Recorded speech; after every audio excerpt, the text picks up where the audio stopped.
Okay, let's start then.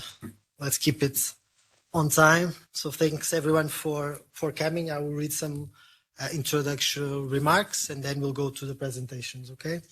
So first of all, I would like to thank everyone that is involved in this exchange of views, as well as all the participants, citizens, and institutions that are seeing us online.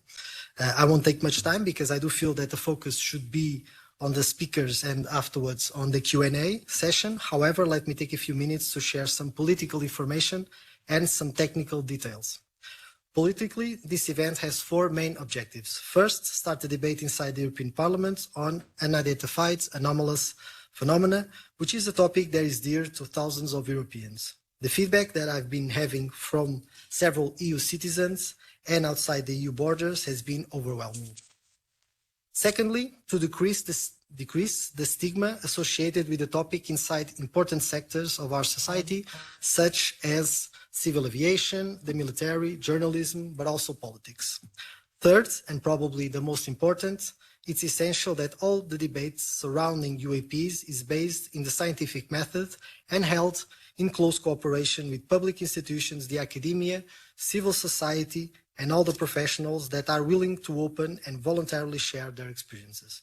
Fourth, and lastly, the path of the European Union in regards of UAPs must be made with transparency, data sharing, and accountability, so we don't lose our credibility in a topic that is dear to many of our constituencies and citizens. Whatever the findings, we must foster this scientific approach to improve our institutions. Therefore, my work as a member of the European Parliament focuses on the creation of an EU harmonized system of monitoring, gathering, and analysis of data on UAPs. The EU, institutionally composed of 27 member states, does not have such system, and thus thousands of citizens and experienced professionals don't know or feel safe to report events they can't explain. We must improve our scientific methodology and connect the EU institutions to the public and academia in a transparent and credible way. For the sake of transparency, as a politician, I've made 3 written questions to the European Commission, with just one by now was replied. I've also made 2 interventions in the European plenary about the subject, and last week I've introduced an individual motion for resolution that requests the European Commission the creation of an harmonized system of collecting data and reporting on UAPs inside the EU by upgrading the regulations, Regulation 376/2014 on the reporting, analysis, and follow-up of occurrences in civil aviation. After these political considerations, let me present the panel and share some technical information. First, we'll have Mr. André Jol from UAP Quality Netherlands with a presentation about the topic of UAPs. Unfortunately, Mr. Joaquim Dekkers could not be present due to health-related issues. After, we'll pass to Mr. Eduardo Russo from the UAP Czech and Euroinfonet, who will guide us on the UAP's history in the European Union. Thirdly, we'll listen to Mrs. Beatriz Villarroel from the Nordic Institute of Theoretical Physics of Stockholm University and member of the Sol Foundation to present us her vision on the scientific approach we should have on analyzing UAPs. After, we'll connect online to the US with the former Navy pilot and Executive Director of Americans for Safe Aerospace, Ryan Graves. He will enlighten us about the recent developments in USA on the topic.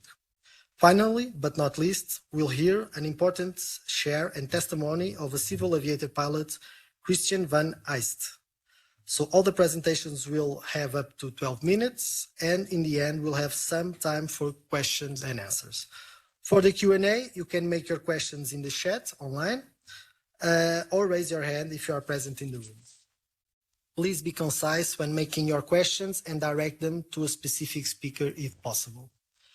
For a final comment, let me just share that the presentations, views, and replies of each speaker are their solely responsibility, and those positions may not be shared by other speakers. So after these clarifications, let's jump into the conversation. So, Mr. André, you have the floor, and you'll go directly to the slides. Thank you very much. First of all, I'd like to say I'm very honored and privileged to be here, and I'd like to thank very much Francisco Guerrero for organizing this historic event. We, from the UAP Coalition Netherlands, are an independent NGO, and we represent the interests of professionals within aviation, armed forces, and police who did have an encounter with UAP anomalous, unidentified anomalous phenomena. We also promote research, awareness raising, cooperation and regulations regarding UAP together with a dedicated team of volunteers. So it's essential to understand the significance of UAP, how they intersect with safety of our airspace, with our security and our collective consciousness. So let me first try to explain what are UAP. In a way, the most straightforward definition is this is anything which is in space, air, on land, or in the sea that cannot be identified. In the past, the term UFO, unidentified flying object, was used, but now with more information becoming available, more sensors being online, we know these phenomena are also observed in other domains like the sea, and therefore the acronym and definition was changed. Over the years, there has been an increase in evidence based on a wide range of instrumental observations, for example, infrared, radar, photographs, videos, but also visual observations by trained observers, meaning pilots, military personnel, airfield personnel, scientists, etc., and also civilians. Near collisions involving military or commercial aircraft have actually been reported in the past. Many observations have also been done at military airfields with storage facilities for nuclear weapons and at nuclear power plants. We feel this is therefore really a serious topic. In recent years, many trained observers like pilots and people from the military have actually come forward with their experiences and their observations. Now, what are we actually talking about? I've taken a slide from the organization UAP, which is the French official governmental organization which collects data on UAP, analyzes these and reports on these. It's actually the only officially recognized organization as such in Europe, but of course there are also many civilian organizations doing similar things. The main message here is actually that, first of all, most of the observation can be explained by, for example, aircraft, drones, satellites, planets, meteors, etc. However, as you will see in category D, there is a percentage of about 3%, and this is also the case in many other databases, which cannot be explained. And this is the interesting part of UAP. As said before, Eduardo Russo will talk much more about the history of UAP in Europe and outside of Europe. Now, the question, of course, is why should we care about UAP? Why are they important? And the other question is, are they really real? Well, you could argue if UAP are not real, that means that over the past 80 years, trained observers have been seeing things which are a fantasy. This does not appear to make sense, as we very much rely on these same professionals to be good observers in their professional capacities. Now, secondly, I think it's interesting to hear what key leaders and key people, for example, in the US, are actually saying about the topic of UAP. So I want to show you a short presentation where various people are speaking out. I mean, I think the bottom line is that we don't understand everything that we're seeing, and that's probably not surprising to anybody in many respects. They locked their radar onto it. They followed it, and then all of a sudden it would move. And it had no exhaust, it had no plume, it had no visible wings or any kind of engines. So we don't know what it is, but it's something. That's why I'm announcing that NASA has appointed a NASA director of UAP research. We want that era to stop.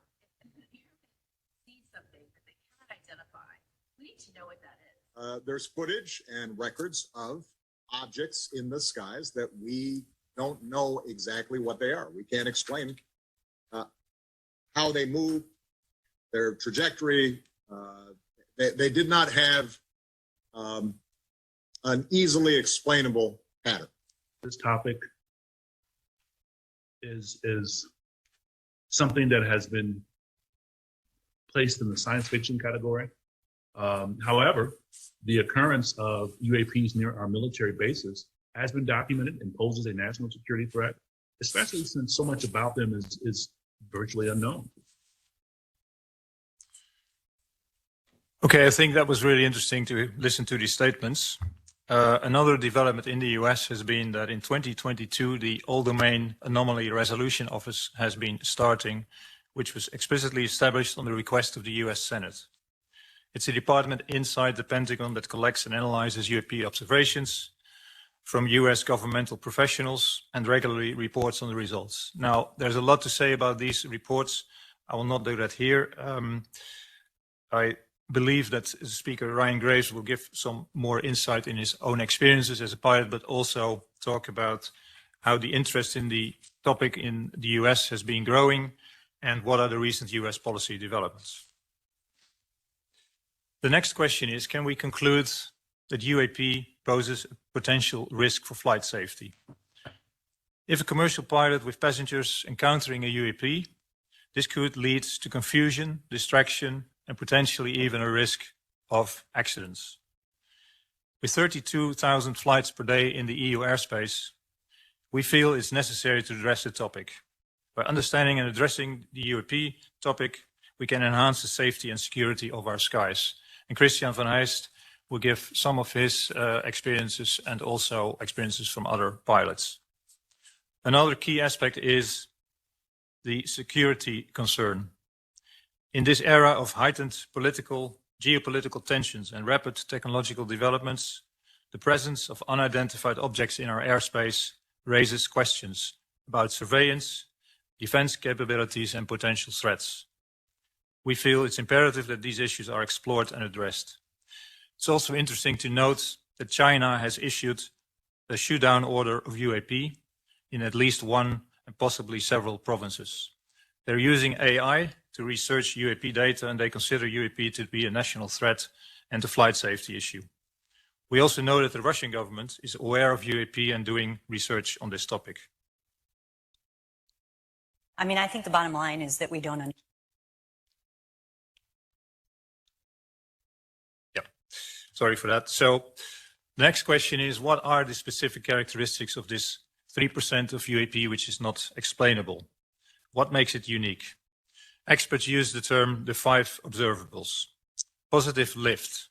That means they have the ability to fly without apparent means of propulsion or lift. Instantaneous acceleration. They can reach very high rates of speed in a very short amount of time. Hypersonic velocity.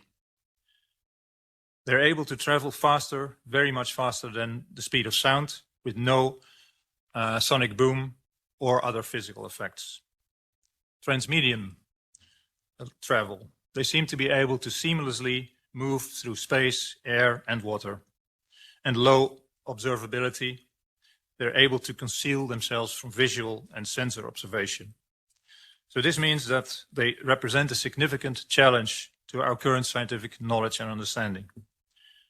It's good to see that increasingly scientists are coming forward who consider UAP to be real objects that need serious investigation. By studying UAP, there is the opportunity to push the boundaries of our understanding of physics, technology, and perhaps even the nature of our universe.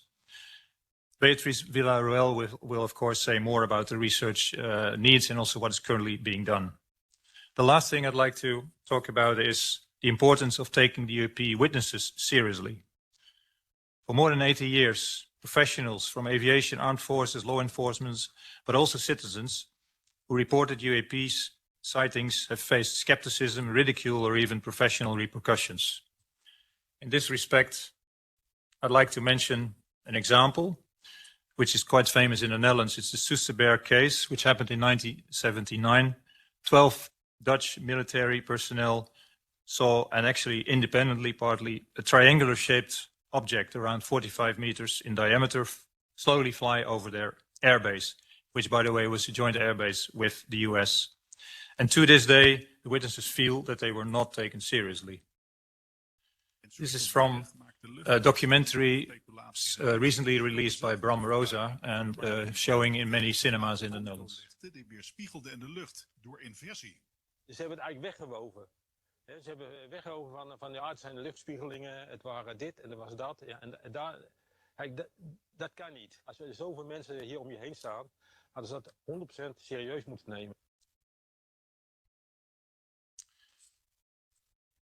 So stigma and not being able to talk about encounters or even being ridiculed can certainly have a negative effect on health of professionals. The importance of sharing experiences and emotions after such events is crucial for the well-being of these professionals. And therefore, and we feel this is also true for UAP experiences. So therefore we feel psychosocial support and creating an environment where professionals can freely share and process their experiences and emotions is really important. And in that respect, and it was already said by Francisco, we feel it's crucial that policymakers do create an environment and the required legislative frameworks to allow witnesses to feel comfortable coming forward with their experiences and knowing that they will be heard, respected and supported. We do hope that this historic event in the European Parliament will contribute to ending the stigma. En Soesterberg maakt de lucht maar. Finally, I'd like to talk a little bit about what could be next. Firstly, we feel it's important to raise awareness and educate policymakers, professionals, scientists, the media, and the public about the reality and the significance of UAP. Secondly, we need to prioritize data collection on UAP through advanced monitoring, and we should enhance multidisciplinary research. By leveraging expertise, technological resources, and international collaboration, we can gain a deeper understanding of these phenomena. Thirdly, we need to establish clear protocols and procedures for reporting. This includes channels for pilots, military personnel, other trained observers to report sightings. And lastly, we should include UAP explicitly in relevant EU legislation, for example, on aviation safety and in the space law.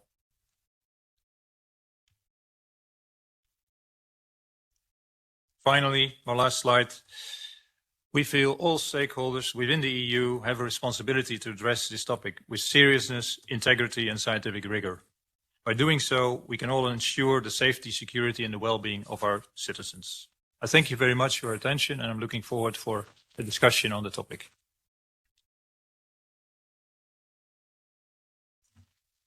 If you want to applaud, you can applaud. If you feel safe to applaud, it's okay. Don't be tense. You're free to do whatever you want, so don't worry. So now we'll pass the word to Eduardo Russo.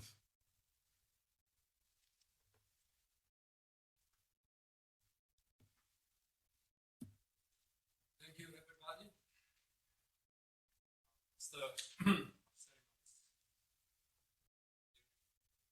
Yeah, open the mic. Okay, now it's working. Well, the historical European context. UAPs are not just an American phenomenon, as some may think or believe. It's always been a global phenomenon, with sightings and testimonies from all over the world. Europe has always been in a central position as of sighting reports, even before the American public discovered the flying saucers in the summer of 1947. The first post-war wave of unidentified aerial sightings were the ghost rockets over Scandinavia, but also Italy, Greece, and the Mediterranean countries in 1946. And there are a lot of European witnesses. You may ask, how many? We are talking of opinion polls that asked the question, not so many, asking the question, did you see a UFO? And we have some seemingly different percentages that amount to an average, a weighted average of 6.5% people having seen UFOs. If we remain to the European Union countries, that means as much as 29 million people having seen, thinking they have seen a UAP, a UFO, call it as you like. Not all witnesses are reporting their own sightings. Our estimates are that less than 1% of the witnesses are stepping forth and are reporting their sightings. Since the databases of case histories collected by the civilian UAP organizations are presently comprising about 170,000 reports. Is it much? Is it few? It's higher than the total number of USA reports as collected by our sister organizations in the United States of America. We are talking of Europe in a geographical sense, from Portugal to Ukraine, from Norway to Malta. Unidentified aerial phenomena are not regular in their apparitions. Sighting reports are coming in waves with rich or poor years. The first large wave of sightings was in the spring of 1950, and it was a really European one, hitting several countries, Belgium, Italy, Spain, the UK. An even greater UAP panic took place in the autumn of 1954, with thousands of cases, mostly in France, and so on and so on. We had the national waves in the UK in 1967, in Spain, 68, in Italy, 73, in France, 74. Important waves of UAP sightings took place in most European countries along the last 75 years at last. My own country, Italy, suffered such a strong UAP wave in the late 1978 that fishermen refused to go out fishing. Police patrols were sent photographing strange lights in the sky. Parliamentary questions were asked, and the government charged the Italian Air Force to begin a formal collection of testimonies from the public. You can see here one of the national examples with the peaks and the sightings in certain years and not in others. Even if 90, 95, even 98% of those UAP phenomena are later identified and explained with known natural phenomena or man-made objects, which is precisely the grassroots activity of us UAP investigators, we are left with a small, yet not negligible, residue of anomalous cases totaling thousands of UAPs in the strict sense, unidentified, in a European scale. What are people seeing? The largest part of sightings are either distant lights in the sky, you see more than 75% of reports, or of distant daylight flying objects. But we also have got higher strangeness and higher credibility reports as close encounters when the phenomenon is not more far than 150 meters from the observer. And it is about 10% of, this is just a national sample, my national sample from Italy. It's about 28,000 reports. The special cases I'm referring to maybe sightings from the military, maybe physical effects, temporary physical effects on the surrounding environment. Pilot reports that we've been talking about, that Andre mentioned before. Ground traces, radar detection cases. And just think that we cannot get all radar detection cases, since a large part of them are military case histories, and we are not given unless there is some declassification of data. And more recently, the attention moved to the sea, to the water, and you see we have about 1%, less more than 1% of USOs, underwater objects. You can choose a name for them. And there are social side effects, which have been the object of academic studies by psychologists, sociologists, anthropologists. Even if I can't talk here now some real panic situations, we are left with a great number of people wondering what they saw. Millions of people who have a right to an answer, if there is one, but cannot find anybody officially charged to give one to them, and are crushed between those telling them you were drunk and those believing it's just extraterrestrial visitors. It's only the private organizations, the volunteers, that take charge of these people, of their testimonies, trying to find and offer those answers to witnesses. We are unpaid volunteers that are doing this by passion. There are a few hundreds of serious-minded private researchers who try to apply a scientific approach within the European Union. And there are dozens of rational associations of them, one in nearly every European country. Some of them having been active for decades. Just think that the British National Association has been founded in 1964. The Catalonian Spanish organization since 1958, and the Danish one, 1957. What are they doing? They are collecting testimonies. They are doing field investigation, trying to find a solution. They can find an explanation for the very largest part of the testimonies. We are collecting documentation, archiving, and offering support for study and research that is not our business. It's not the private volunteers that have to do to make scientific study. It's to the scientists. And we are doing an activity of public education, conferences, congresses, interviews. Just think that the largest existing archive about UFOs in the world is in Sweden, the Archives for the Unexplained. The military. The military have traditionally been collecting UAP reports within their proper mission of controlling and defending each nation's airspace.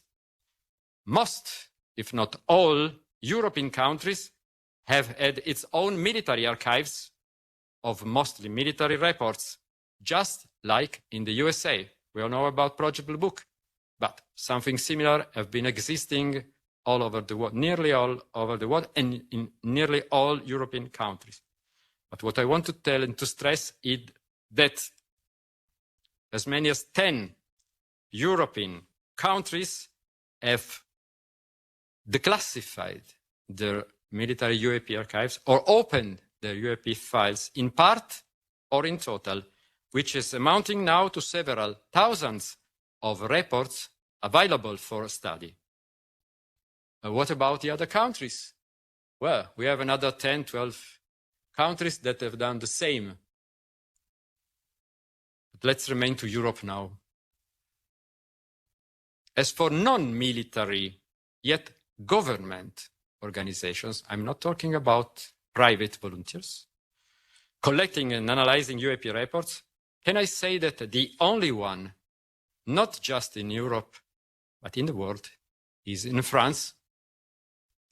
In 1977, the National Space Study Center, CNES, the European NASA, if you want, created a study group on unidentified airspace phenomena. They called them phenomena, they called airspace, not just aerial. The JPAN now changed the name twice, it's JPAN. It's not only still active, as André showed, but still offering investigations and precisely that service to the French public only, collecting their testimonies, trying to identify the causes, offering those answers to the public. We will get back to them. What about the politicians? Well, they have been involved since the beginning. Parliamentary questions were asked in most European countries since at least 1950. And the European Parliament got its own share of them too. You may see that there is a collection bias here because I got too many Italian ones, but we are sure that France had quite a collection that has not been collected properly. And around Europe, can I say that Europe is including the United Kingdom? Look at how many. You know the British parliament is a special kind of parliament. 110 parliamentary questions since 1950. Not bad. And the Euro Parliament, 9. Even if we take away the 2 ones by Francisco Guerreiro that elevated the total, it's 7 times more. But not just questions. We have a precedent when in the last few months of 1989, Belgium, the country we are now sitting, suffered a heavy wave of sightings, several thousands let's say 1 month and a half, taking the local UAP study group, the SOBEPS, la Société Belge d'études des phénomènes spatiaux, to have a collection in 2 volumes of several hundred pages. Well, it was a European, no, not yet. It was a Belgian member of the European Parliament, I should say for chauvinism, of Italian origin, Elio Di Rupo, later becoming the first minister of Belgium, years later, that asked a question and obtained that the Committee of Energy, Research and Technology of the European Parliament began an investigation. The committee charged an Italian scientist that was a member of the parliament at the time to do that work. And he offered a proposal of resolution, not creating a new office, but giving the French Japan, we talked about, a European status. Then the action went another way, the legislature finished, and it remained like that. So the ball is once again here. What are we doing about it? What are you doing about it? We don't know. This is a very short and quick panorama about European history of UAP and UAP studies.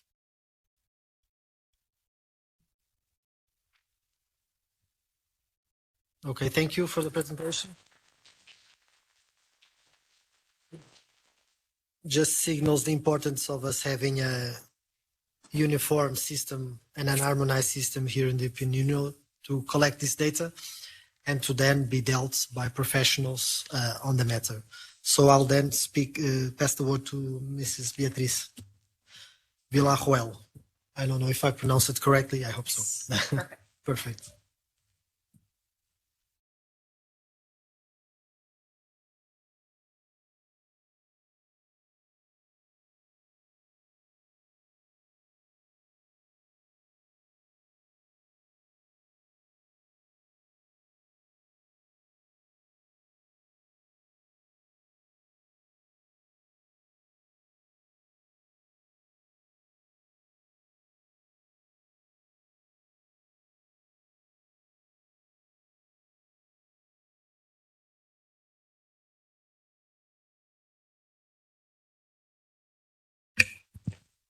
It's a pleasure to be here. Thank you for inviting me. So I will tell you about science and the UAPs.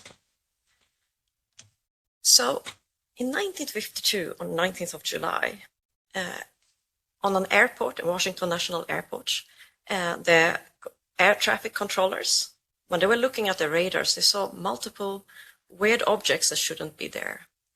And this was seen on several radars.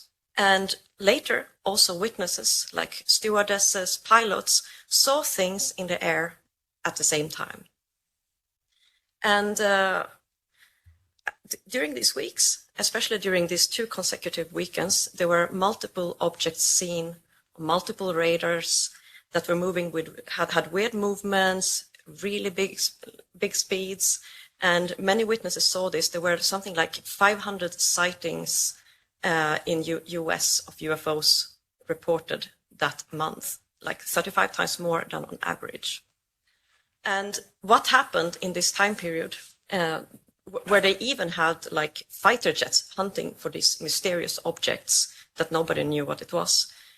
What happened then was that even President Truman had to acknowledge that something was seen. So the US Air Force, on the 29th of July, 1952, they held the largest press conference in the United States after the end of the Second World War to discuss this kind of Washington flap, as sometimes is referred to. And what they did was saying, well, the radar observations were some kind of weather disturbances, and whatever the people saw in the sky at that time, that must have been some kind of misidentification. And that's where we're going to start this conversation. Welcome to my talk. I'm an astronomer. I'm also L'Oréal UNESCO International Rising Talents Prize winner in 2022. And my research topic, one of my research topics is searches for extraterrestrial intelligence, and that is what brings me here. So we have already heard the very good cases for that people see things that shouldn't be there in the air. And there are multiple really good historical cases where you have where things have been measured with multiple instruments, like was lifted by the RO or Pentagon report in 2021. And now the question is, of course, what does science say about this? The picture is not as bright in science because there's a huge stigma that has been preventing scientists from researching the topic over the last 70 years. It's a really, really serious stigma. It's difficult to publish. And because it's difficult to publish, then if you get some evidence and you cannot get it published, then again, it's said that there is no evidence, so therefore you cannot publish it. You get a catch-22. So right now, the scientific evidence is missing for the phenomenon. It is not established as a phenomenon according to physical scientists. And what I wanted to say was this can all change, of course, because we need measurements, we need data. There is a big mismatch between what has been reported and collected and what has been documented and what the governments know. Many things have been classified, while in civil science, we simply haven't been having the chance to really look into this phenomenon. However, something that is not as stigmatized is searches for extraterrestrial intelligence, which is actually, there are many astronomers working within this topic. So far, nothing has been found. But if you just look at the ET hypothesis for the UAP, we know that there are billions of planets that look like the Earth and that are in the habitable zone. And we also know that we humans are capable of creating a probe like Voyager and Pioneer and send it to another star already now. It just will take a very long time. And we also know that biomolecules have been found on meteorites. So there's a very good case for that there is lots of life out there, and maybe even many advanced civilizations.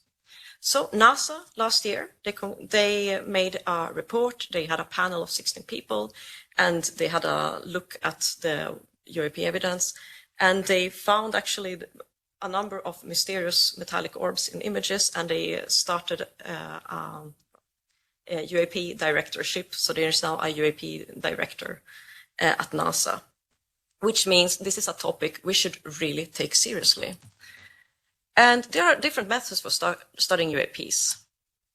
The first thing, of course, is that one effort I really admire is by the Sigma 2, led by Luc Denis, where they are looking at cases where they have multiple measurements and have witnesses, and then they go actually do very beautiful modelings and simulations, trying to test different hypotheses, because hypothesis-driven science is very important, not only looking for the thing that remains, but testing different hypotheses. And they do really excellent work and with testing famous cases or well-documented cases.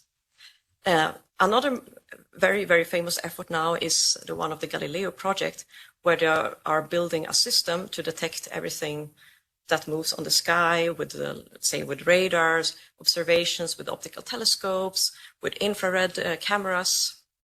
And here you see a picture of an infrared camera array. And then they will use machine learning to say what the different object is, so that you can separate a fighter jet from a three-winged duck or anything else that moves through the sky, or an UAP. So this is a really beautiful effort led by Avi Loeb and Harvard. So a third way, which I'm more inclined into, is actually testing the actual hypothesis of that we are dealing with non-human objects from an advanced civilization far away. Let's say they send a probe to our solar system. And probes anything artificial is going to reflect sunlight as if it's very flat. I mean, it's always reflects sunlight, but if it's very flat, you can get short flashes. And these short flashes, you can actually see from the Earth, even if the object is small. And we see them like, we can see satellites every day, and in the same way, we can see these alien objects. And the way to do that, to actually separate human objects from alien or ET objects, is by, for example, using images from before Sputnik 1, the first human satellites. So what could you expect to see? Well, you could expect to see multiple such flashes. You could see either a single, or you can see several along a line, or you can just see multiple. And has anyone ever seen something? Well, in 2021, we found a very weird example where you could see 9 stars or flashes appearing and vanishing within a short time period. And here we didn't know if it was real or not. We could exclude every conventional astronomical explanation. We tried a lot of instrumental explanations. We were wondering, could this be some kind of plate defect, some kind of nuclear fallout that got stuck on it? And this became a mystery for us, because if a real observation, then it was best fit by, what we discussed before, maybe UAPs or maybe some new physics, we don't know. Here's another example where you see much clearer such flashes. There are 3 bright stars that appear and vanish within 50 minutes in an image from the 19th of July, 1952.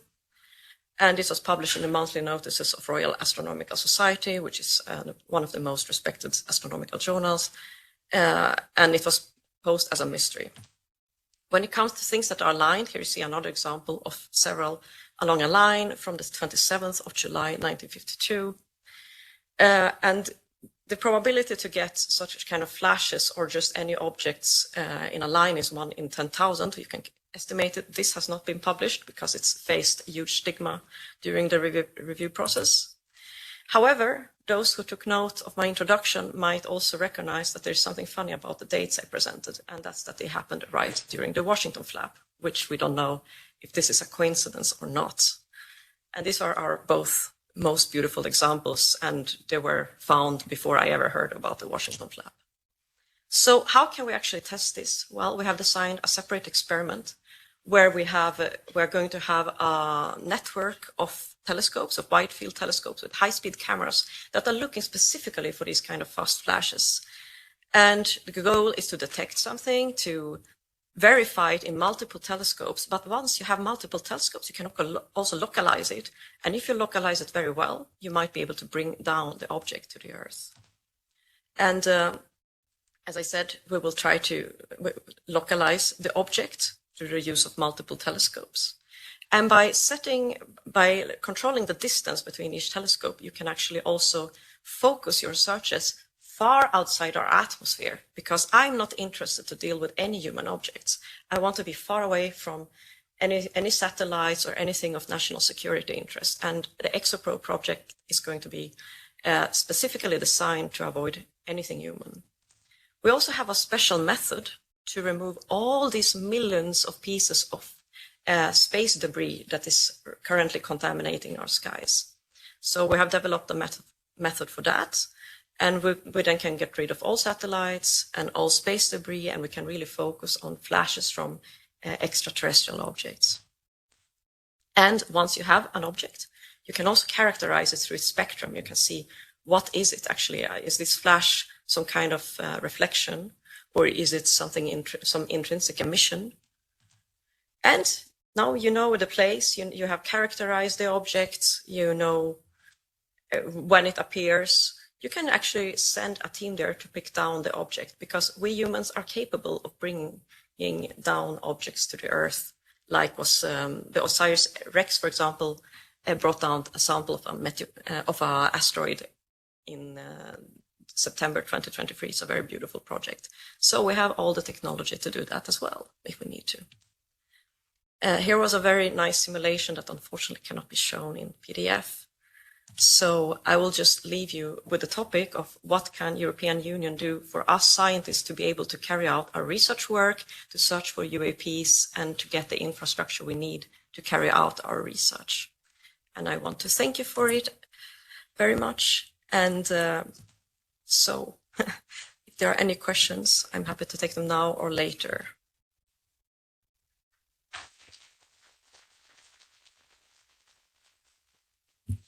So all the questions will be made after all the presentations. So we then have the specific time for that. Just to let you know that you might know this, and this is obvious, but Galileo is a EU project that is funded by EU money. So the relevance, it's really, really high. And we have a difference between our approach to space than, for example, the US. So here is more civil based, more connected to civil society and scientists. The US, it's a bit different, as we know. There's also being written the European Space Law by the European Commission. They also made a public appeal to commentaries, and some commentaries from institutions were also presented. So let's see how this law is drafted, this directive. There's a pillar of safety also in this law that I think should be also exploited in the next mandate, exploited in a sense that should be concerning also this topic, and obviously this harmonization, this coordination of instruments that we have should be available to the scientific community. So now let's go to the US to see if our next speaker, Ryan Graves, it's online. Oh. So I'll ask the technical services to check it out, please.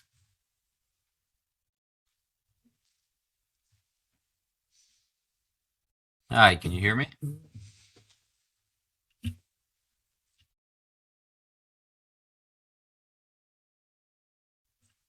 So just a few seconds for us to connect.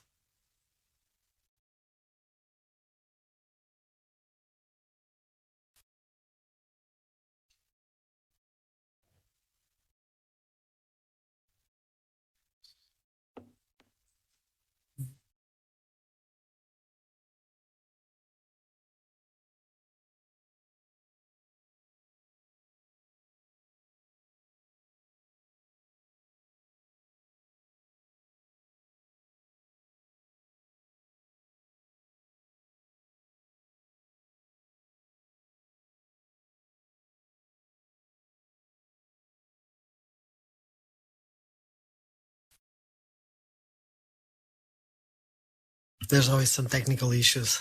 So let's bear a few moments so we connect with the US.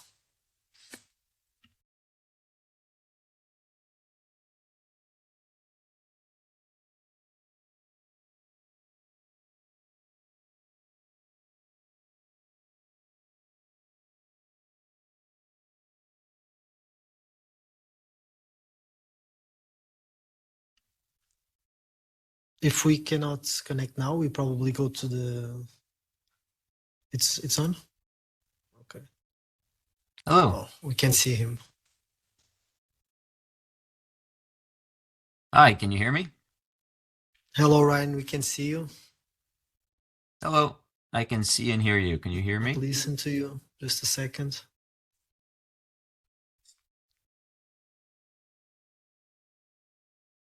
There's image, there's no sound.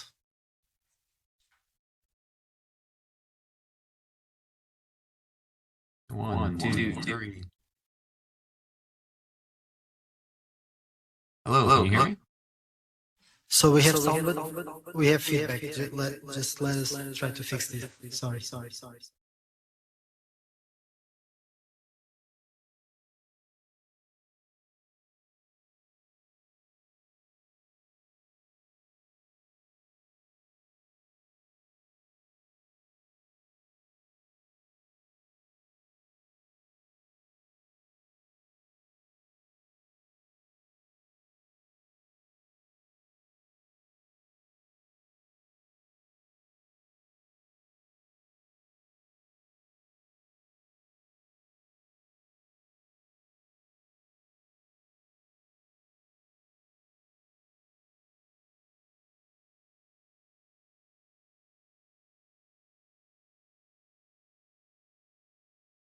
Ryan, can you just... No, we are listening to feedback. Corta aí.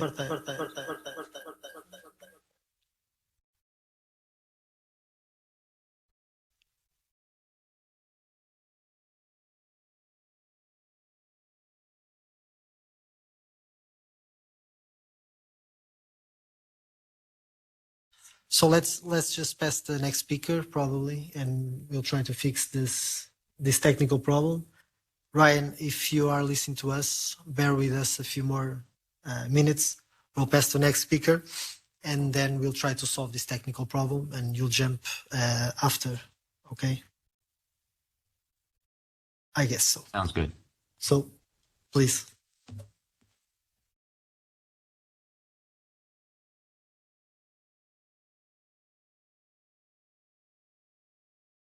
So we now have Christian van Eist, civil aviation pilot.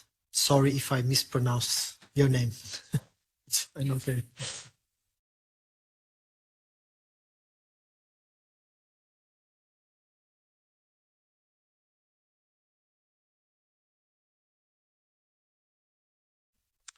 You guys hear me fine? I think the microphone is working. Well, thanks for allowing me to be here. My name is Christian van Heist. I'm a Dutch airline pilot with over 20 years of professional flying experience, close to 10,000 flying hours. And besides that, I'm a professional photographer as well. I started my flying career flying turboprops in Africa, military operations in Afghanistan. After a couple of years, I moved to Boeing 737 that I flew all across Europe for about 5 years. And for the last 13, almost 14 years, I've been flying the Boeing 747 all across the world, and in the capacity of captain, commander since the last 3 years. I must really say I never really had a real interest in the UAP or UFO topic. I've seen some things in the beginning part of my career that I found peculiar, but I always thought, together with my colleagues, that it must have been something military. It was only after I saw the testimony from Mr. Ryan Graves and also Commander David Fravor that I started to realize that the things that I've been seeing in the first couple of years of my flying career were actually maybe more special than I initially thought. I must say, also in the last 20 years of flying, I've seen a lot of things from the cockpit. I've seen military operations, meaning I've seen a lot of rockets, missiles. I've seen a lot of explosions. I've seen satellites. I've seen rockets being blown up in the sky, all sorts of celestial fireworks, let's say. But some of the things still defy an explanation. And it's only, as I said, after I saw the testimonies from Ryan Graves that I started to dig in further into my own experiences. And basically, I wanted to know what I've seen. I basically wanted to debunk the whole topic within 2 weeks because I had some vacation time and I just dove into it. And I basically came to the conclusion that the stuff that I've been seeing was just basically not explicable right now. And I started to worry more and more about the flight safety aspect of all those sightings because I'm flying sometimes up to 100 hours a month all across the world. And if there are things flying next to my airplane or pretty close to my airplane or close to the flying path of my airplane that are not identifiable, not even by air traffic control, this could pose a serious issue. So I decided to come forward. I'm one of the first, not really the first, but one of the first commercial pilots to come forward with my sightings in an effort to break the stigma and to hope that the flight safety aspect can be discussed openly, even if it means that we find out that it's a new weather phenomena or a new type of bird. I honestly don't really care. I just want to get to the bottom of it and make sure that professionals like me have a way to report these sightings.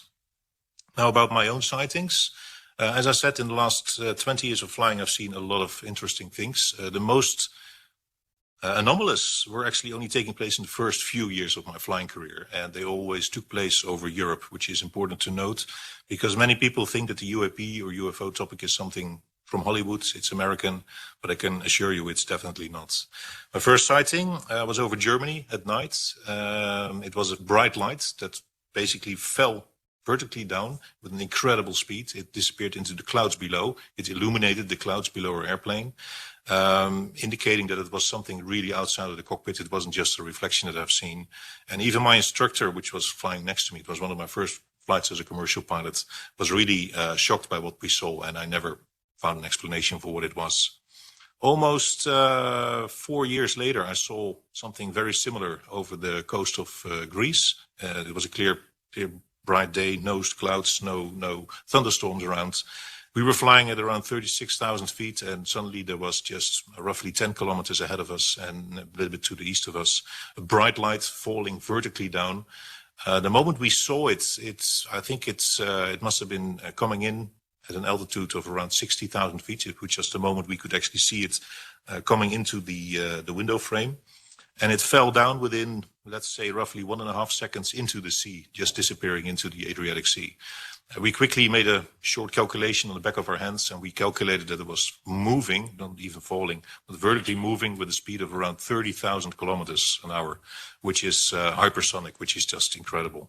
I immediately asked air traffic control if there was any military activity, if there was any rocket launches or maybe something else going on. The military air traffic controller dismissed it immediately, and he left us just without any answers to our question.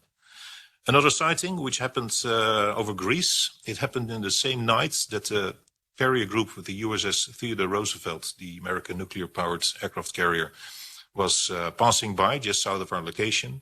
And all of a sudden, it was a bright night, just a full sky full of stars, no clouds. We saw a very bright light appearing in the sky just ahead of us. It was impossible to judge how high it was, but it was, let's say, among the stars. It was very high.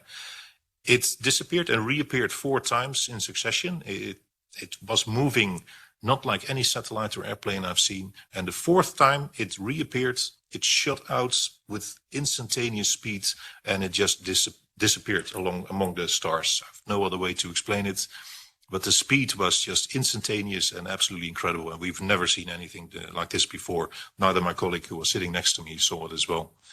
As I said, that same night, the USS Theodore Roosevelt was passing by. So our default answer was, well, it must be something military, probably connected.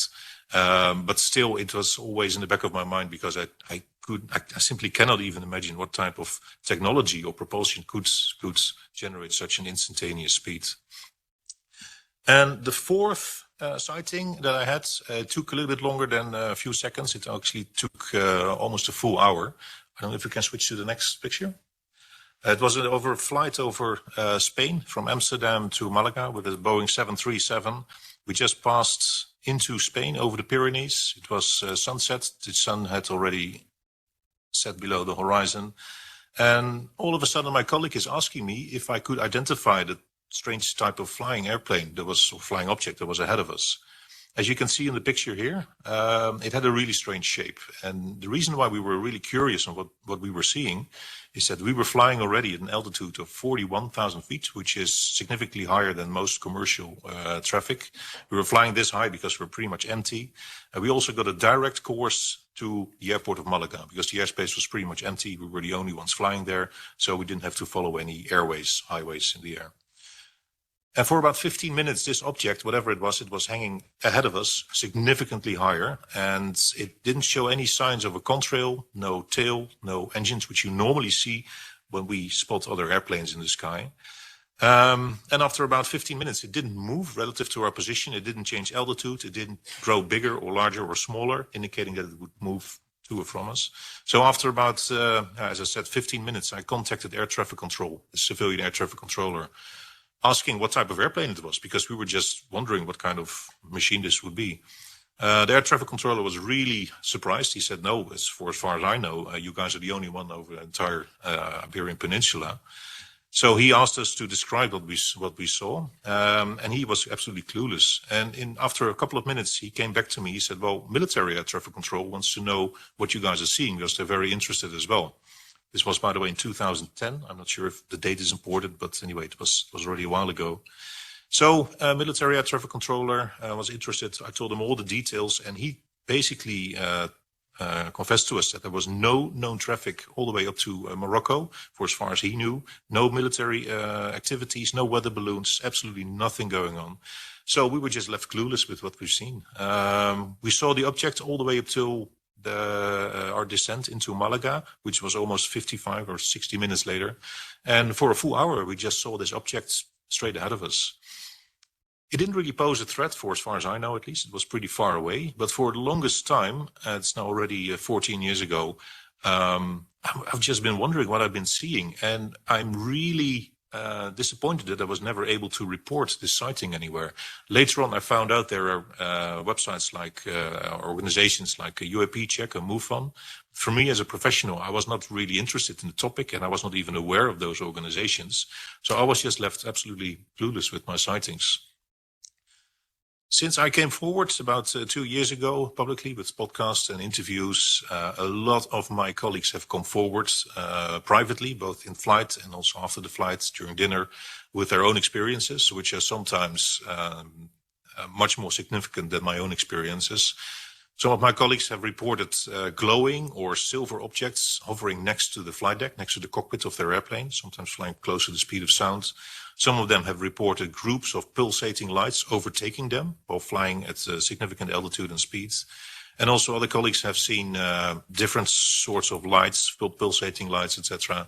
It's very varied. It doesn't really fit any certain type of description. The only common denominator is that we as pilots, we can never report it anywhere. So I think it's very important that there should be a way to get rid of the stigma. So pilots and professionals and military personnel are allowed to talk openly about it without repercussions. And there should be a way for us to report it in a way that these sightings and maybe even pictures, because a lot of my colleagues even took pictures of the stuff they've seen, should be analyzed in an objective and neutral way, because that's the only way to find out what else is flying in our airspace. So long story short, these are my modest experiences, one of them with an actual picture. And I just want to get to the bottom of it. I want to know what else is flying next to my airplanes.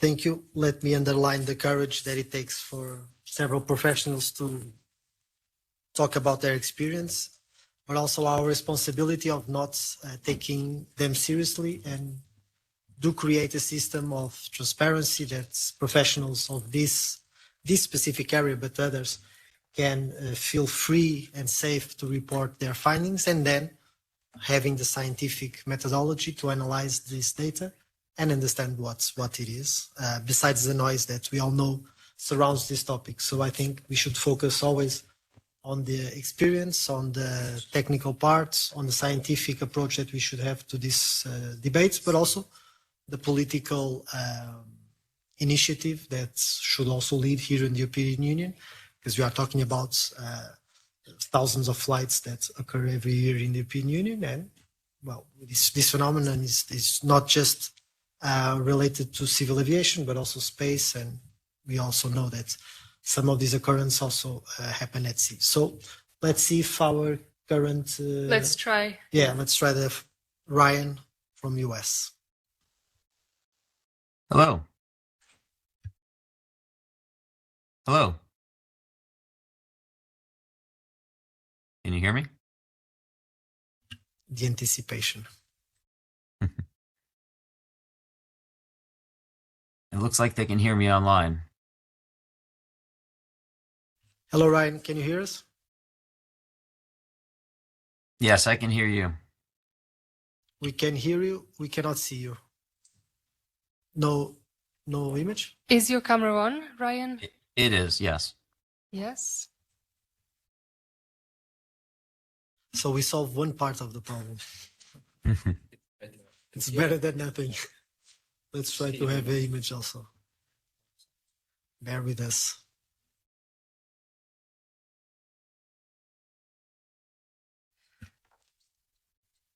Maybe we could try without the picture. And That's we'll try fine. It's just a verbal statement. Okay. Okay, so let's just go with the voice, the audio, and then during the speech we'll try to connect with the image. Ryan, please. Very good. Thank you for convening this public hearing on this topic. It's been stigmatized for far too long.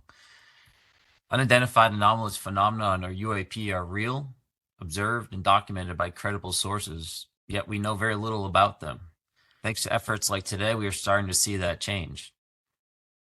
My name is Ryan Graves, and I'm a former F-18 pilot with a decade of service in the United States Navy. I have witnessed advanced UAP firsthand, and I founded Americans for Safe Aerospace to support other aircrew and military witnesses and investigate this mystery. Today, I would like to call attention to 3 critical issues that demand our immediate attention. 1, pilots are seeing UAP every day. We need to trust their expertise and support them coming forward. I know from my own personal experience and from pilots and military aircrew who share their experiences with me that UAP are worthy of investigation. But too often, pilots are afraid to share their stories due to stigma. To understand UAP, we must start by collecting the data.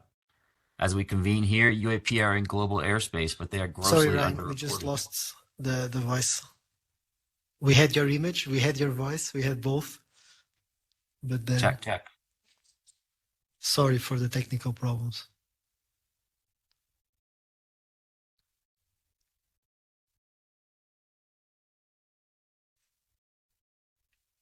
One, two, Ryan, three. sorry, would you want to try and turn your microphone on and off, and also the camera on and off?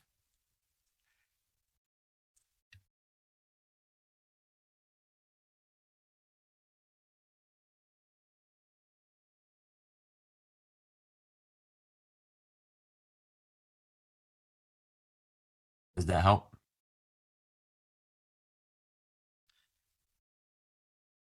We can listen to you. Should we just move forward with the voice? Yeah, we just go with the voice. Sorry. Continue. No problem.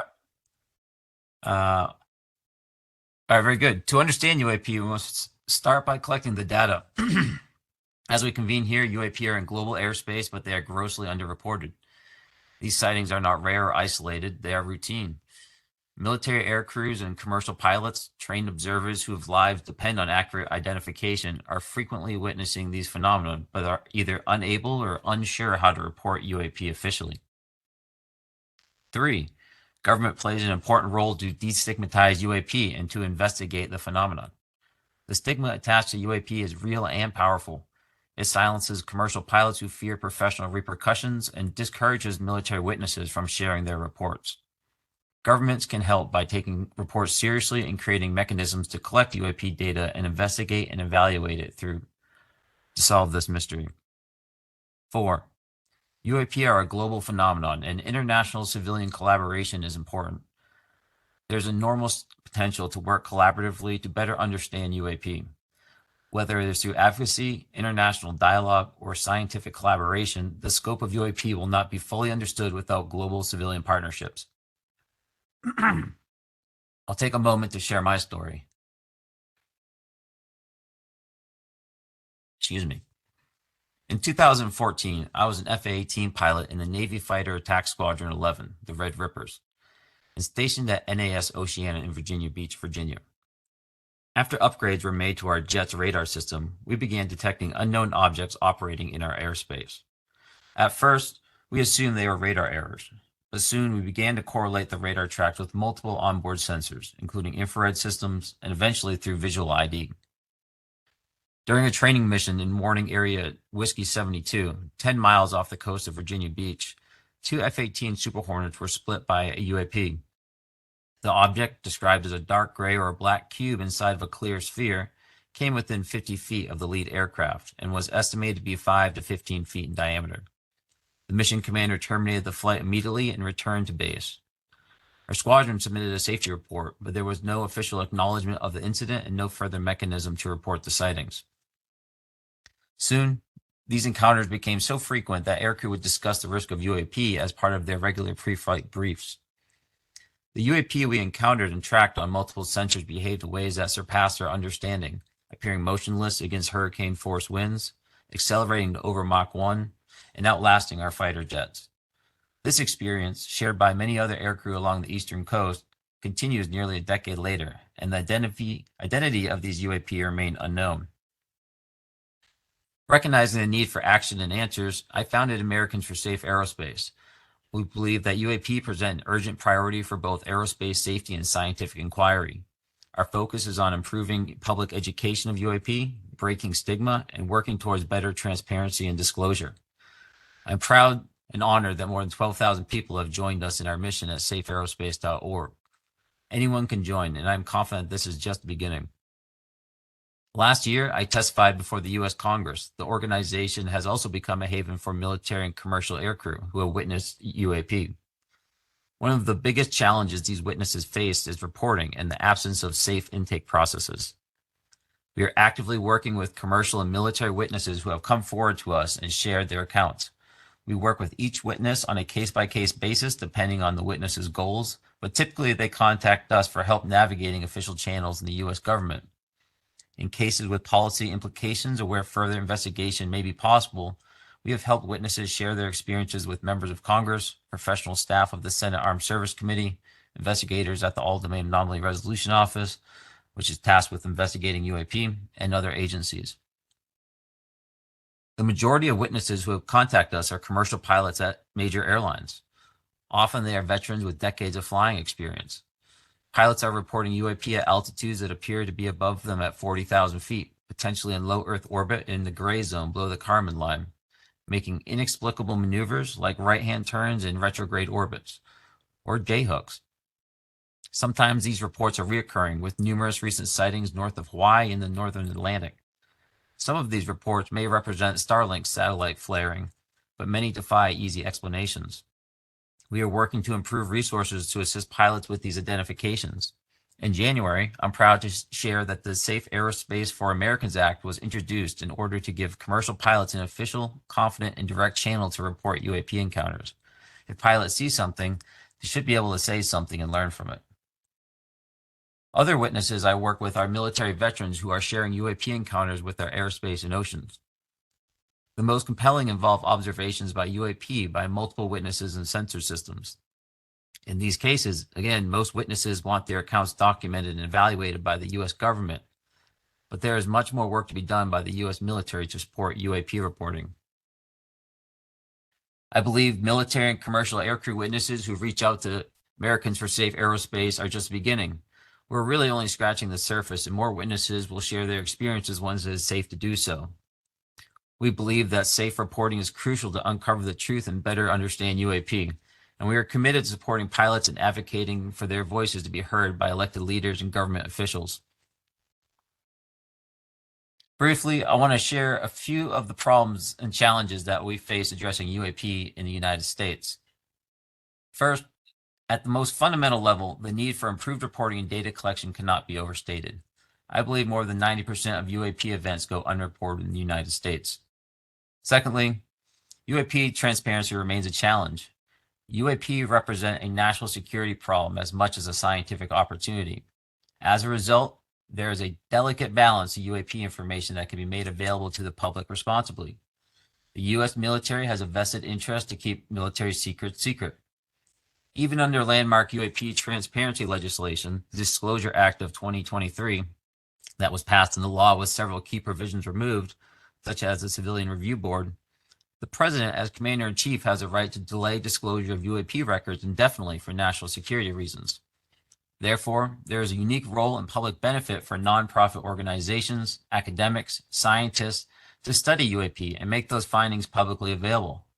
I'm happy to report incredible progress has been made on this front. In addition to Americans for Safe Aerospace, the newly founded Sol Foundation at Stanford, the Galileo Project at Harvard, the American Institute of Aeronautics and Astronautics are all examples of private sector efforts that have potential to change our understanding of UAP. The U.S. military is taking this issue seriously because it continues to detect hard-to-explain events in defended airspace. As recently as this December, Langley Air Force Base in Virginia, which hosts the F-22 Raptor and helps defend Washington, D.C., was subject to waves of mysterious UAS overflight with a range of sizes and configurations. General Gregory M. Gillette, the new NORAD commander since February, testified to the Senate Armed Service Committee on March 14, 2024, and I quote, "I've gone into the events at Joint Base Langley Eustis, and I'm using that as the centerpiece of my 90-day assessment to see where NORAD and NORTHCOM can and should do more, as this emerging capability outstrips the operational framework that we have to address it." End quote. In addition, the All-Domain Anomaly Resolution Office in the Pentagon announced earlier this month that it is also deploying purpose-built hyperspectral sensors to military bases and training ranges to detect, track, and characterize UAP. Simply put, the American military knows there is a domain awareness gap around small form factor objects and is working to close it. How much will be disclosed about the most anomalous cases remains to be seen. In closing, UAP truly are a global phenomenon. I recognize the skepticism surrounding this subject, but UAP will only be understood if we dedicate ourselves to pursuing and evaluating data. Thank you for your time today.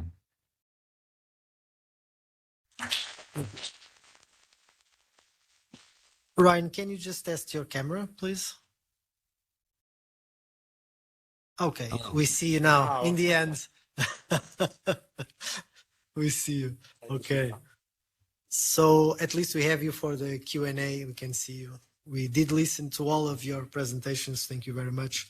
And I think what you said was really important. So this delicate balance, obviously, about some issues that might be national security, but others that are just being handled by civil society and institutions that are not bound by any political or institutional framework. So I think we should connect them. And as a politician, I think that should be a task for the next mandate, because we are ending here in the European Parliament this mandate. But I think this should be treated as a serious topic, as with a scientific base. And so thank you for your courage also to step up and bring more individuals inside the military sector to talk about their experience, but also to gather these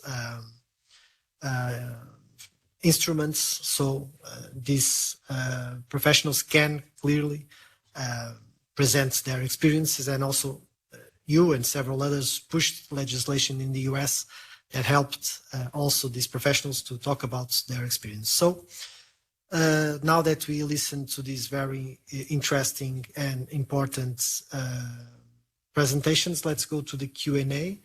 I would start by the public that is here present, then we'll go to online if there's any questions, but feel free to question if you don't feel at ease to state your name or rank or something, just make a question. Feel free. If not, I'll do. But feel free. Take your time, please. Yes, hello. I'm Jean-Marc Watcan from COBEPS, Comité Belge d'études des phénomènes spatiaux. I'm the head of the investigator network. I have a question for Mrs. Beatrice Villa-Ruals. Yeah. It's fine to look in the deep sky after the lights, but is it possible to look to the Earth with the satellites? Because we have a lot of cases of UAPs, and we can match satellite photographic and case. Is it possible to get information from these kind of sources? Is it possible to go back in the past? Well, I guess we can always go back in the past. I mean, I think not in 1952 directly for my examples, but if we just generally, it depends on the resolution of the satellite imagery and exactly what you want to do, because I think a lot of the publicly available satellite imagery is not going to have the resolution that you need in order to look for such small objects as our UAPs. And so, of course, the less publicly available satellites probably do that, and I'm sure that militaries have an ability of seeing a lot of different things. But I think for civilian scientists, it might not be the most fruitful approach, I would say. I would prefer to look up.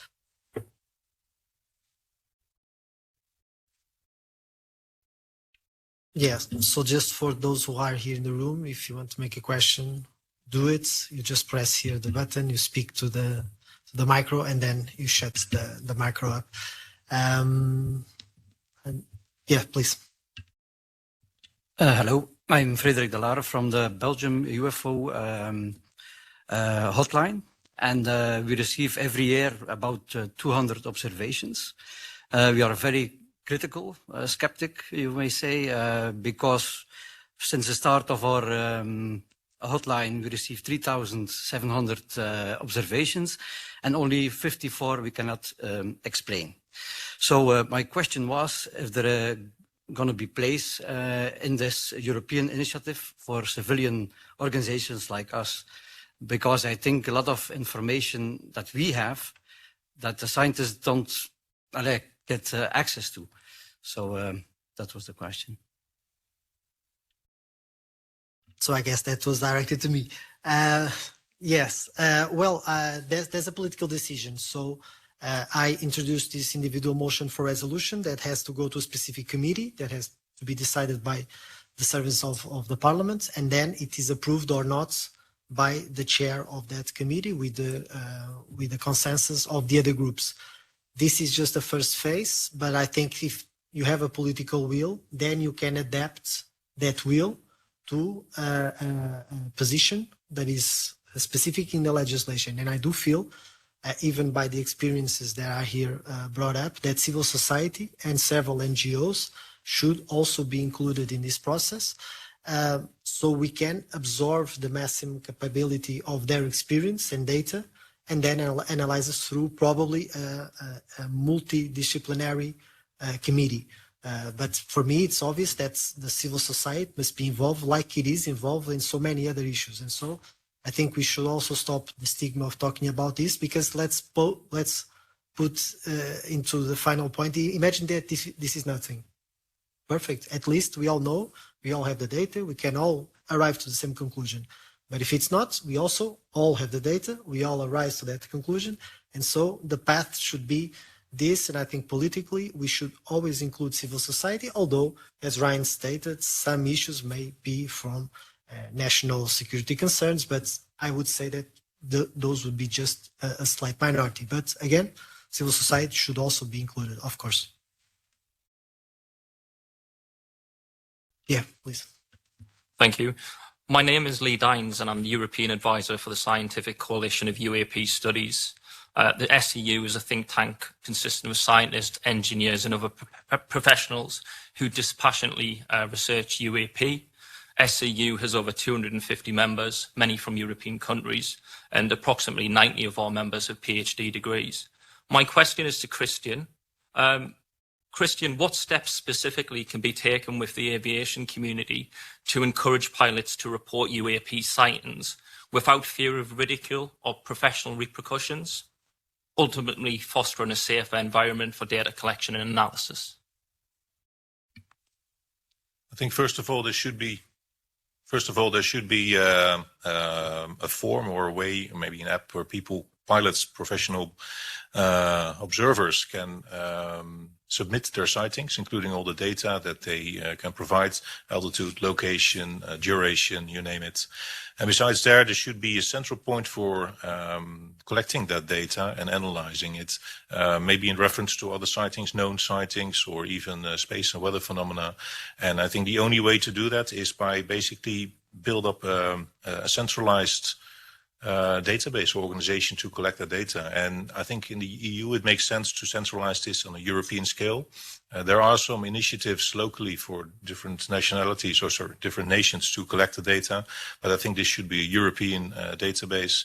And I think this European database in time can be maybe compared to US database as well, or other bigger organizations, so you don't have all this splintering of all the data being gathered. I think that's the best way to go.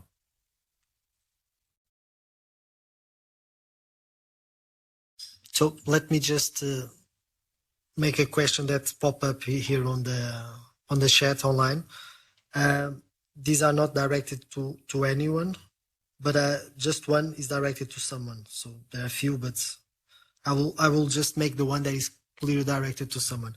So to Ryan from Gulam Sentinel News, he's asking, are you satisfied with ARO's latest reports, and are you happy with the aftermath of that report in the media? Ryan, to you. Sure, I'll take that one. Well, generally speaking, no, I'm not satisfied with the historical report that was released by the All-Domain Anomaly Resolution Office as of late. Now, I won't pretend to be a historian of the UAP topic going back to the 40s or earlier, However, one thing was clear is that the language and the dismissal that was inherent within that report did not align with the Joint Chiefs of Staff recommendations for reporting UAPs that went out to all service branches. And in that reporting, they were very clear that this was a serious issue that was occurring internationally as well as domestically, and was a concern both for aviation safety and for our domain awareness. So I think that the report did focus on a few key areas, and they chose what they elected to speak about. But I think that the precedent of caring about this from a defense perspective is ongoing now and more important part of the conversation. So to answer the second part of that question is I would hope that the press would be more engaged in the national security angle of this than the little green man side of the conversation. Okay, thanks. Just they were popping up a couple of questions. I'll just run through them quickly because they are really straightforward. Does the European Union have any plans for implementing UAP study and reporting programs? No. And yes. So no, it doesn't have. Yes, because I introduced an individual motion resolution that I hope it gains track. Not probably in this mandate, but let's see. Does anyone know if there's any animations made on recent UAP sightings which are available for developing education materials? No. Does the European Union have any plans for communicating this topic more efficiently with the public? Also no. And so a question directed to me. Do you have someone to replace yourself once you stand down from the parliament? I hope so. So we are 720 next mandate. So I do hope there's a broad scope of parliamentary members also from different groups that talk about this issue. So I don't think this should be focused on one individual political member. And for Ryan, what one thing could encourage Europe and the US to talk more about with each other on these issues? And I will add up if there should be like an international political move inside the UN, for example, to really connect this political drive also, because here it was stated that the tools, the methodology should also be combined, or else we're just probably talking about the same events and we are not double checking the events and the facts. So to you, Ryan. Yeah, I think that's a great question. So from the perspective of the UN, I think it has a significant role to play as far as quarterbacking the coordination across Europe to be able to report this from an aviation safety perspective. Not only to quarterback it, to bring different players to the table in the context of aviation safety, but what happens with that data, bringing in experts to understand it, and then also looking at conflict lines. I believe the study of UAP and identifying unknown aircraft and objects within our airspace is critical for our national security. So around combat zones, around tension areas, our ability to identify these objects and deconflict from potential conflicts is extremely important. Okay, now here. Yeah, thanks so much. I'm Danny Ammon from the German group GAP. We are a UFO investigation group in Germany, and I'm also a medical data scientist. And I want to add on to the conversation that started with Frederick and also Lee, and where we landed at some kind of a EU database collecting UAP data. I want to put a name on it. I'm proposing FAIR UAP data. FAIR is an acronym from Research Data Management, which says data for research to be done on that needs to be findable, it needs to be accessible, it needs to be interoperable, and it needs to be reusable. So all of these aspects, all over the more than 70 years of UFO or UAP research that has been done, which we've heard about today, we haven't been able to wholly collect data or to realize this FAIR data synonym or acronym that I just talked about. A lot of people today already talked about data collection and data quality. And this is something we need to achieve. And I think this is something we need resources and funding for, because it's the basis for formulating testable hypotheses on the topic of UAP. Like in the presentation of Beatrice, she formulated a very specific hypothesis, and she showed a way how to test it. And we can do that if we have the right database, but it's not just as the pilots very understandably say, it's not just limited to any border of any state or to the EU or to the USA, because we need data about all of this. And it has to be interchangeable and usable all at once. And this is something that needs to be worked on. Would you agree with me or anything to add to that? Thank you so much. So in my position, yes. So it's a simple yes, and we already have a name that will help the further debate on the topic. I don't know if any speaker wants to join on this topic. The only thing I would like to add is I think it's important as well to create an awareness about the topic among professionals that are not really into the topic. As I said, I only stumbled upon the podcasts that I mentioned before, and I started to think about my own sightings. And I think especially among pilots or military personnel, many of them are not even aware about this whole topic and conversation. So I think this should be part of, let's say, training of professionals and creating general awareness. Just a little side note to mention. Also to add that I had a conversation with a few institutions that I will not name because it's not really relevant, but I do feel there's a gap between the reporting of professionals and then the collection of that data and then the analysis of that data. And so there's a big gap between both, which should be eased if we had some type of legislation and tools to help professionals to talk about it and then obviously analyze the data. So there. Yes, my name is Robert Fleischer, German journalist, Exo Magazin TV. My question is to you, Mr. Guerrero. When you talk to scientists, what they say is, first of all, we don't deal with the subject, first of all, because there's this huge stigma, and then second, we have no funding. And if, for example, we have a person that is perfectly capable of studying this at the University of Würzburg in Germany, Professor Hakan Kayal with his interdisciplinary research institute, but he has no funding. So my question is there any chance that you see what could the European Parliament do to provide funding for this kind of research? Yeah, so interesting question because we are debating the next year budget of the European Union, and we just approved the guidelines. So the political priorities of the next EU budget, which it's already defined in quantities, but you always have some margins to allocate to different programs, and that's the political debate. So we introduced some political priorities. I made one amendment, that was talking about the European space law and the possibility of having finance to research these questions. But in the end, the compromise amendments, that part didn't enter. But again, it was a move to try to politically talk about the issue. But the next mandate will also debate annually the budget, and you can reach the politicians, especially in the budget committee, trying to understand what are the roads available to reach this financing. I think politically, this should be set as a priority, and then people can understand that there are credible professionals, especially in the scientific community, that want to debate this issue in a very scientific way, because we know there's a lot of noise surrounding this subject, but we have the means, we have the funds, we just need a political priority, so then we can channel through the means that already exist. Yes.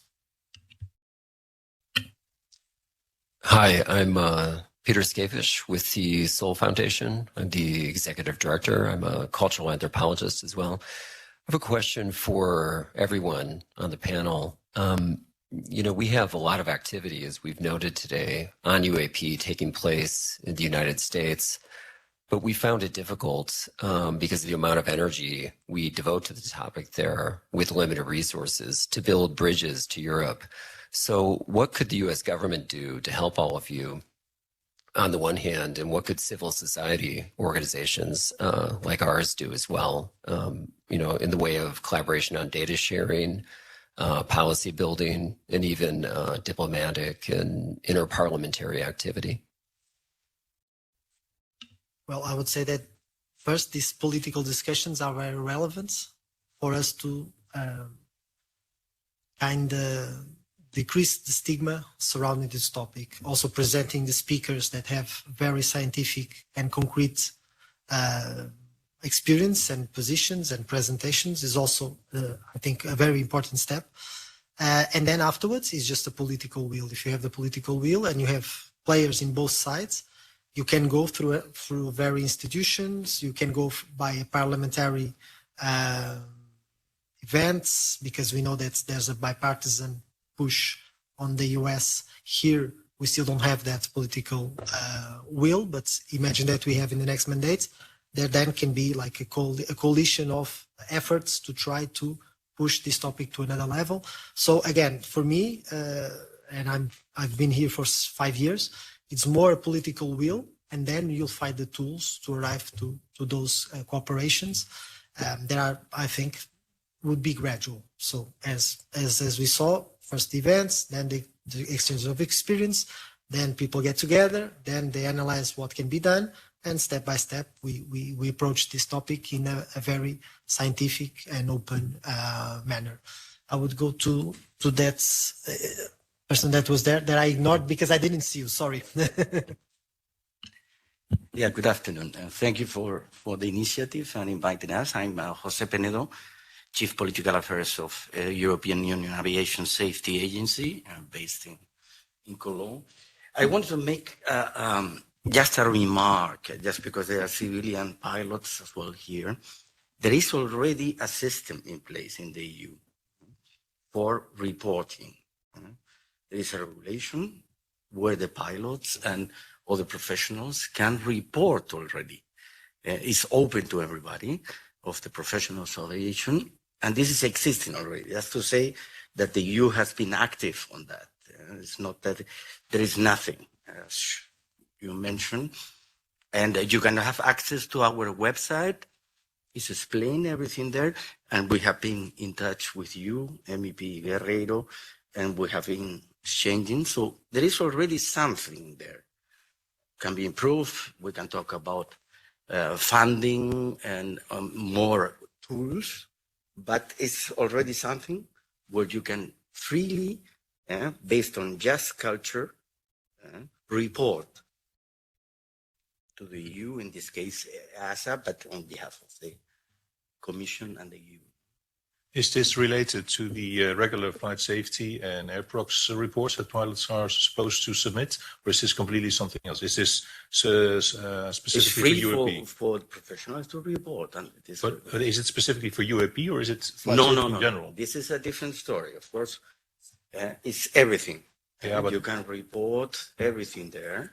And of course, maybe we can work on more specific issues, but it's free for you as professional civil pilot to report whatever you see. Yeah, the problem is there are big safety reporting systems in place for every airline, which is contributing to the safety of aviation as we have it right now. But if I file a report just through my own company saying, well, I've seen a funny light in the sky, my company cannot really do anything with that. So the biggest issue is that if it's specifically about UAP, first of all, there's no awareness among pilots for such a database reporting point in place. And it should be clearly communicated as well that there's a call out for all aviators to report these things. I'm not even aware of that. And I'm flying for 20 years now for European airlines. So it's interesting to hear. And I think... Yeah, well, I would be interested to hear about that. For example, this would be interesting for pilots in training to inform them about this, or airlines to inform them that the pilots have a way to report it. So for me, it's the first time I hear it. Yeah, but that's the proposal that I made was to improve that regulation, so it clearly states UAP, so it doesn't enter the realm of just safety, because sometimes it's not correlated even with safety, just concerns that pilot have. but the effort is being made. There's some tools. Let's improve them and let's move forward, because clearly there's a gap between the experience of several pilots and other professionals on other areas, and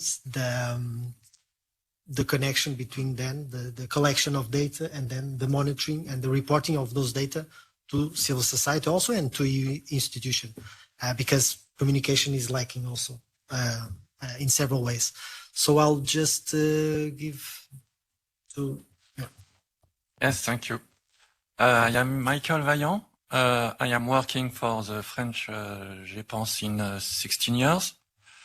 Just, I am not talking for the GEPAN because I am a private consultant, but I know very well how it works, in particular regarding the methodology and the aspect of data science. And my question, of course, there is, did you think about the aspect of anxiety regarding the witnesses? Because, you know, in the mission of the GEPAN, you have 3 missions. One mission is to answer to the public to the question they have when they observe some things. And you have many people, like we said today, who observe something in the sky and cannot have a clear answer. So, in a way, it's a question of public education and also helping people. Did you think about this idea and how it could be connected to what you propose? Yes, just to let everyone feel free to comment if you want to jump in at any point. Please feel free to add some comments related to this. My proposal is the principle, is the base for new developments. In my site, I feel that there should be hearings with expertise. Also, public institutions that already work on this field. For us politicians to absorb what might be this structural change that we need to do in EU regulations, so we then have an efficient tool to collect this data, to analyze, to communicate, to educate, also politicians, also professionals, everyone that should be involved in this topic. And so I think the next step, ideally for me, if I would draw the steps, would be having some auditions inside. If this motion passes, for example, we could have it in the specific committee, an audition with key stakeholders. So we then have a more in-depth analysis on how can we construct or reform or improve the existing regulations. Of course. I'd like to comment something, because we talked about the JPAN and you mentioned one of the missions. What is interesting, has been interesting in the last 10 years at last, is that Japan, that is an official body, has called at least twice a conference, a meeting, a closed shop meeting involving civilian researchers.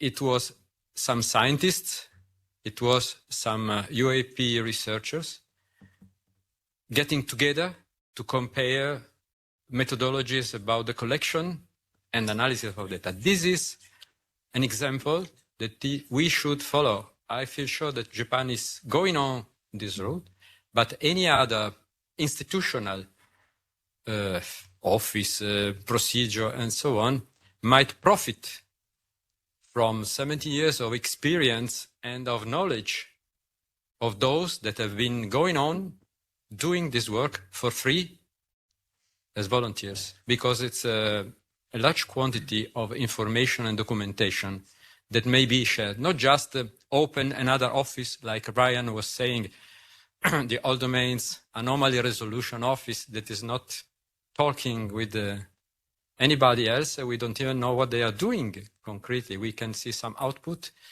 but there is a large knowledge base spread that should be put together and given to those, the scientists, that are the only ones that should be able to do something with that. We can collect it.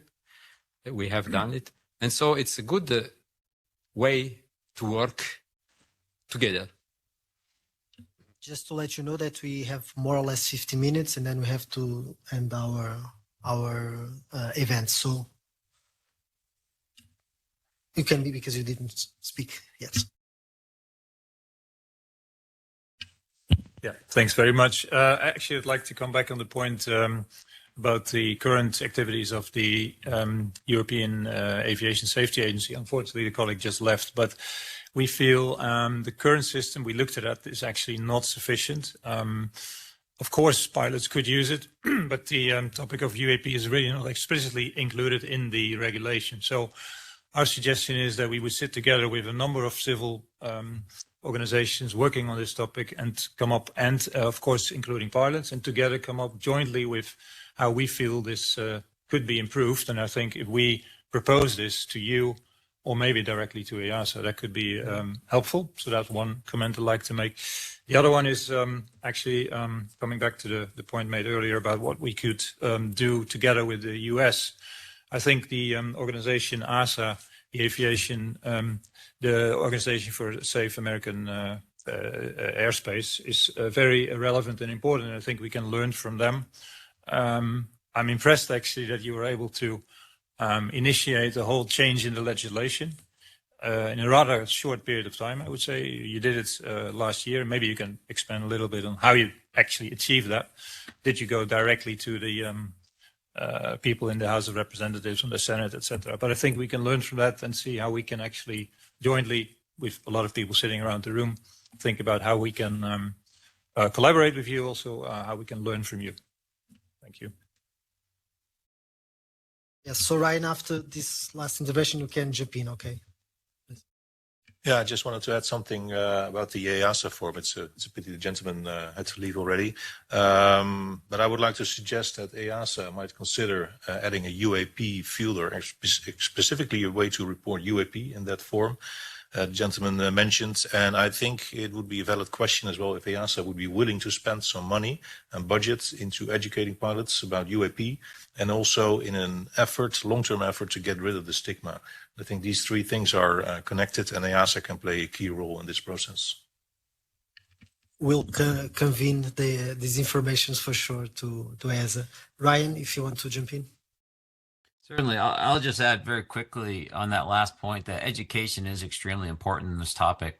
We, of course, have aviation safety reporting mechanisms within the United States as well, but the vast majority of reporting goes unreported, or the vast majority of cases go unreported due to the fact of lack of education, the stigma, and the fact that the reporting is in a very narrow avenue of aviation safety that some of these cases may not fall into particularly. But as far as the legislation piece, I will add, yes, it did get through relatively quickly, or at least got to an end state and was introduced relatively quickly. The bill still needs to get voted on, of course, to pass. And we are looking to attach that legislation to some bills that are coming up later this year to hopefully expedite that process.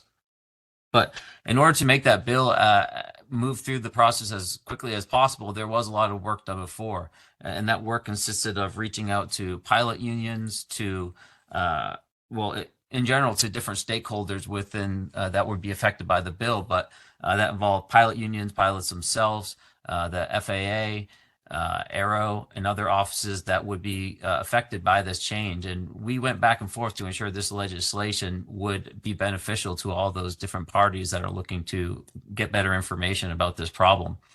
That was a lot of the legwork that we did. And after the hearing, there was a lot of support within Congress to bring a bill forward that could help mitigate some of the issues that pilots were having. And so we used that opportunity to bring forward some of those recommendations to some of the key congressmen and women that were interested in the topic. And from there, a lot more vetting, but we were able to grow support for it, and we continue to grow support in both the House and the Senate for that piece of legislation. And we're hopeful it'll get signed this year or voted on this year. Thanks, Ryan. Just two questions that I would present to the speakers if anyone would like to jump in. First one is, how do we undo the stigma attached to this topic?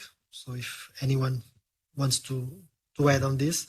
And the second one, if there should be a difference between the reporting of professionals and the reporting of, for example, public and citizens, or if it should be the same channel. This was just a question that was presented in the online chat. So just these two. If anyone wants to jump in, please.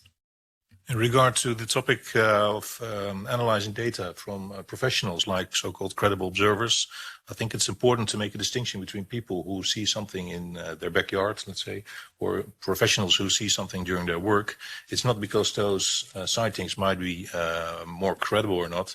The point is that credible observers, like military, aviators, etc., they see something during the line of work. If I just reflected back on myself, when I'm flying and I'm looking out of my windows, I'm constantly looking out for other airplanes. I'm looking for, let's say, in my professional point of view, for things that could conflict with my airplane. If I see something that I cannot identify, I try to rationalize it. I know what kind of altitude we're flying.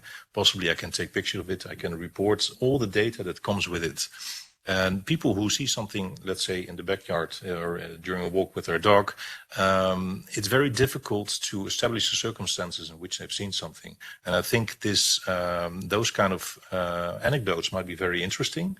It's interesting to collect that data, but the anecdotal evidence from pilots or military observers adds some extra weight because, as I said, we see it from our professional point of view, and we can collect the data under which we've seen those reports, and also, for example, it can be corroborative with radar data from the ground. So I think all these things considered, there should be an emphasis on credible observers who see something in the line of duty. The question was interesting and well posed. Yes, it's completely different to collect data and investigate and analyze data from generic sightings of things seen in the sky. And on the opposite, from pilots or about physical effects or even just photographic reports, they all need a different approach. But this is not starting from scratch. It is already existing. As I said, we have been amassing a sort of knowledge. As an example, I am a national director for the MUFON, the Mutual UFO Network. If you have a look at the methodology manual and the type of collection, the questionnaire forms, they are completely different, the special cases from the generic cases. When we were in Kaipan in the first seminar by Japan in Paris 10 years ago, a university professor from the USA, Richard Haynes, that was a founder of the North American Research Center on Anomalous Phenomena, that is been collecting pilot sightings, explained to us how to investigate a sighting by a pilot. That is a completely different situation from an observer on the ground. You have to look at different things. You may ask for different data. So yes, we have to have, and sometimes we already have, different protocols for data collection, for data analysis. It's not just a mixed bag where we put everything that is in. It would serve to nothing. That's my 2 cents answer to the question. Okay, so just the last one, because we only have 5 minutes and I have to close. First one and last one, it's Azar. So I'm also teacher, and I think that topics could be a good occasion to make citizen science and to learn to educate young people inside schools or to the critic, and to learn the skies, what they are in the, what there is in the skies, planes, stars, and so on. It's also a good occasion. And European Union have some tools to touch the young people inside the community. Yeah, I feel I have 2 kids, and I feel that now we are just stuck here and not looking at and above. Well, I would. Do you want to jump in? No, okay, because you do like this. No, okay. So I'll stay by here because we only have like 4 minutes. I would like to thank everyone that was present and that watched online. Probably some will just watch this later on. Also, thank you to all the journalists that are making good work reporting this credibly, all the professionals that are working scientifically on this topic and that really want that the EU moves ahead and also surpasses the US on these topics, and then we all united can have a very scientific approach on this topic. I do feel that we need a political leadership here in the European Union. I hope that the next mandates can lead us to that path. Again, thank you for everyone that was here, that was sharing their experience, their knowledge to all the questions that were made. And thank you very much. I do advise to follow all the institutions and all the speakers that were here on the social media, because it's always a good place for us to learn about the new developments. And then I will also share these events in my social media. So feel free to share and then use it as much as you can. Thank you very much again. And a special thanks for our guest in the US that is far, but really close to our hearts. Thank you very much to all. Bye-bye.